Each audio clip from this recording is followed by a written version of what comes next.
So most of us have biases, whether we want to admit it or not. And in my research, I've uncovered 6 inherent biases that really make our innovations prone for failure. So we have selection bias, we have representativeness bias, acquiescence bias, overconfidence biased, confirmation biased, and optimism biased. And so these are things that really get in the way.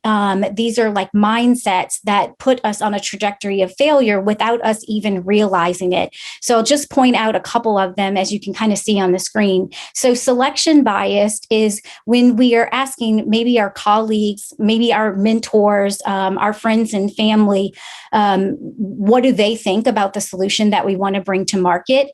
And these are people that we know that are that we already know are going to agree with us. And so we call that selection bias because they are inherently going to validate the hypotheses that we have.